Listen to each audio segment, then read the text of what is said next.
السلام علیکم ورحمۃ اللہ وبرکاتہ۔ بسم اللہ الرحمن الرحیم۔ برادران اسلام، الحمدللہ ہماری بات کا سلسلہ وہاں تک پہنچا تھا کہ مکہ المکرمہ کے اندر بت پرستی کیسے ہوئی اور کون لایا۔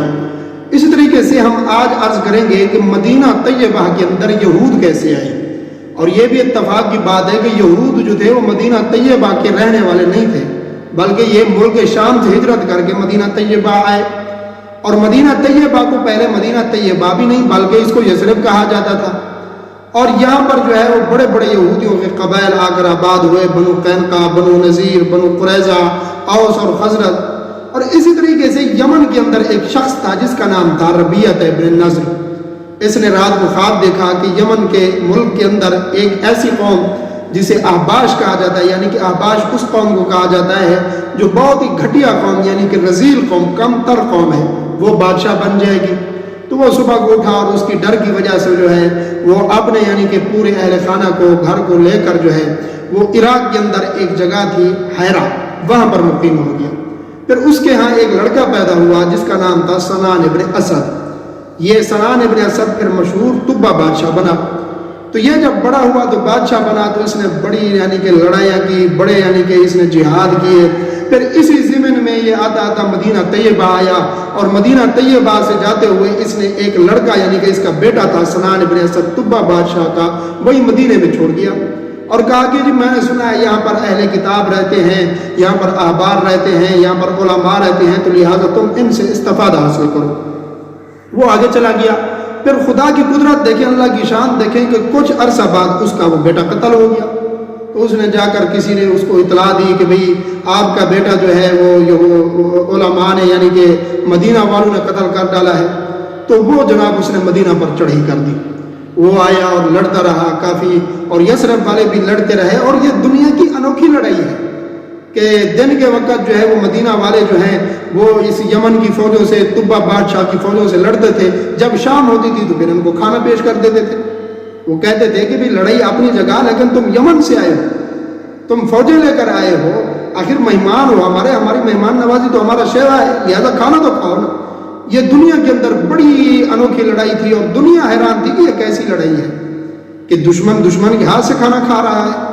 تو اسی طریقے سے پھر ان کے دو علماء جو ہیں وہ اس طبہ بادشاہ کی خدمت میں گئے اور جا کر کہا کہ بھی تم چاہتے کیا ہو، بات کیا ہے آخر؟ اس نے کہا جی میں تو چپ نہیں بیٹھوں گا، میرا بیٹا انہوں نے قتل کر ڈالا ہے۔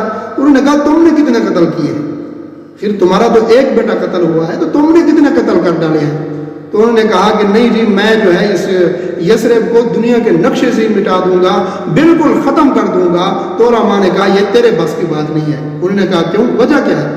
تو علماء نے کہا کہ یہ حاضی مہاجر محمد الرسول اللہ صلی اللہ علیہ وسلم، یہ اللہ کے نبی محمد الرسول اللہ صلی اللہ علیہ وسلم کی ہجرت کا شہر ہے۔ آپ صلی اللہ علیہ وسلم آخری نبی جو ہوں گے وہ اسی جگہ ہجرت کر گیا کہ تو کیسے مٹا سکتا ہے؟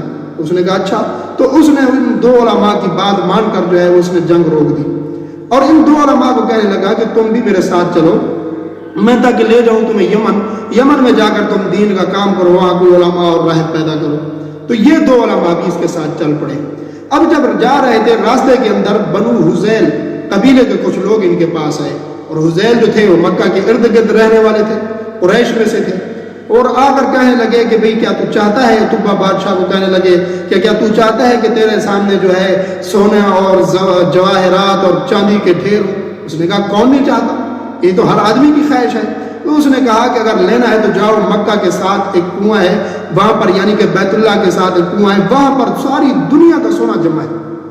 اور یہ حقیقت تھی کہ اس وقت جو ہے وہ لوگ جو ہیں جب جاتے تھے طواف کرنے کے لیے تو کوئی نہ کوئی چیز لے جاتے، سونا، جواہرات، زیور وغیرہ جو چیز تھی وہ اس میں پھینک کر، جس طرح اسی کو دیکھ کر جو ہے آج کے دور کے اندر کچھ لوگ جو ہیں جب مزاروں پہ جاتے ہیں، قبروں پہ جاتے ہیں، تو وہاں پر بھی اس طرح کے کچھ نہ کچھ حرکات کر کے آتے ہیں، پیسے وغیرہ ڈال دیے، وہاں پر انگوٹھیاں ڈال دی، وہاں پر رومال وغیرہ ڈال دیے۔ تو اس وقت بھی یعنی تھا۔ بہرحال تو اس نے کہا کہ چلو ٹھیک ہے جی، میں جاتے ہوئے اس پر حملہ کروں گا، ان کو گراؤں گا، اور یہ سونا جواہرات وغیرہ لے کر یمن چلا جاؤں گا۔ ابھی اس نے ارادہ ہی کیا تھا کہ اچانک اندھیری آ گئی، اور اتنی کالی اندھیری تھی کہ ایک ہاتھ دوسرے ہاتھ میں نکلا، اور اسی طریقے سے جو ہے اس نے علماء کو بلایا اور آ کر کہا کہ بھی کیا بات ہے، دیکھو تو صحیح۔ انہوں نے کہا راستے میں ایک شہر آ رہا ہے، کیا تو نے اس کے اوپر بری نظر تو نہیں رکھی؟ اس نے کہا ہاں، یہ حذیل کے لوگ آئے ہوئے ہیں میرے پاس، اور انہوں نے کہا کہ سونا جواہرات لینا چاہتے ہو تو مکہ کے اندر موجود ہے۔ تو میں نے کہا وہ میں نے لینا ہے۔ تو انہوں نے کہا نہیں نہیں، بالکل نہیں، تو اس کو گرا بھی نہیں سکتا، تجھے پتہ ہے یہ بنائے ابراہیم ہے، یہ اللہ کے پاک پیغمبر ابراہیم علیہ السلام نے اس کو تعمیر فرمایا تھا، یہ تو مقدس حرم کی جگہ ہے، تو اس کے بارے میں کیسے سوچ سکتا ہے؟ فوراً توبہ کر اور جا کر اس بیت اللہ کا طواف کر، اس کی تعظیم کر، اس کا اکرام کر۔ اس نے کہا جی میں توبہ تو کرتا ہوں لیکن طواف کا تو مجھے پتہ نہیں، اب بہرحال میں اس کو گراؤں گا نہیں۔ تو وہ رات کو جب سویا تو اس نے خواب میں دیکھا کہ میں اسی بیت اللہ کی چار دیواری کے اوپر غلاف چڑھا رہا ہوں۔ تو صبح وہ اس نے علماء کو بلایا اور علماء کو کہنے لگا کہ جی میں نے رات کو خواب دیکھا ہے، تو اس لیے میں جو ہوں کیا کروں گا؟ انہوں نے کہا یہ بڑی اچھا موقع ہے تکریم کرنے کا، اعزاز کرنے کا، اب اس کے اوپر تم غلاف چڑھاؤ۔ تو سب سے پہلے بیت اللہ شریف کے اوپر غلاف چڑھانے والا یعنی کہ یہ طبہ بادشاہ تھا۔ پھر اسی طریقے سے لوگ غلاف چڑھاتے گئے اور چڑھتے گئے، اور اسی طریقے سے مکہ والوں کو یہ مشورہ کرنا پڑا بھئی اتنے سارے غلاف آ رہے ہیں، کہیں ان غلافوں کے وزن سے، ان کے لٹکنے سے بیت اللہ کی دیواریں نہ گر پڑیں۔ تو اس لیے انہوں نے مشورہ کیا کہ بھی سارے غلاف اتار دو، بس ایک ہی غلاف رہنے دو۔ تو اس وقت یعنی کہ یہ مشورہ ہوا۔ تو یہ یعنی کہ طبہ بادشاہ جو تھا وہ یمن کے اندر ان دو علماء کو لے گیا، اور ان دو علماء کی وجہ سے یمن کے اندر یہودیت پھیل گئی، اور نصارہ جو تھے وہ نجران کے ارد گرد رہا کرتے تھے۔ پھر اسی طریقے سے جو ہے ابو نواز بادشاہ بھی اس دور میں تھا، جس نے خندقیں کھدوائی اور کھدوا کر ان میں آگ جلائی اور مسلمانوں کو اس کے اندر ڈال دیا۔ اور اسی طریقے سے اس نے کہا کہ جی یا تو مجھے رب مانو، اگر مجھے رب نہیں مانتے تو پھر میری آگ کا سامنا کرو۔ تو اس نے کافی یعنی قبائل کے لوگ جلا دیے۔ اس میں سے ایک آدمی بچا جس کا نام تھا دوس، وہ بھاگا اور بھاگ کر جو ہے وہ قیصر کے پاس گیا، اور اس نے کہا کہ جی یہ کہاں کی انسانیت ہے، جو اس کو نہ مانے تو اس نے جو ہے وہ خندقوں میں جو ہے ہمارے قبیلے کے بہت سارے لوگوں کو جلا دیا ہے، اور اسی طریقے سے میرے قبائل میں کوئی آدمی بچا ہی نہیں ہے، صرف میں ہی بچا ہوں، آپ کے پاس آیا ہوں، اگر آپ میری جو ہے کچھ نہ کچھ کرنا چاہتے ہیں مدد تو میں آپ کے پاس آیا ہوں۔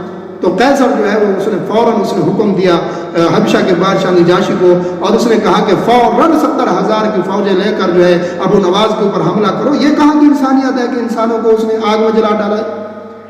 تو اس وقت جو ہے نجاشی نے 70,000 کا لشکر بلایا، اور اس کے اندر دو وزیر تھے، ایک کا نام تھا اریاد، دوسرے کا نام تھا ابرہ۔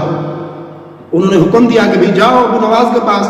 تو اتفاق کی بات ہے کہ راستے میں جب آئے ابرہ اور اریاد، یہ دونوں آپس میں لڑ پڑے، اور اسی طریقے سے یہ لڑتے لڑتے ان کو کئی دن ہو گئے، اور انہوں نے آپس میں مشورہ کیا بھی دیکھیں ہم ایک بادشاہ کے وزیر ہیں، ایک ہی ملک ہے ہمارا، ہم ایک ریاست کے وزیر ہیں، ہمارا قبیلہ بھی ایک ہے، ہم آپس میں کیوں لڑیں، اور احباش کو ہم آپس میں کیوں مروائیں؟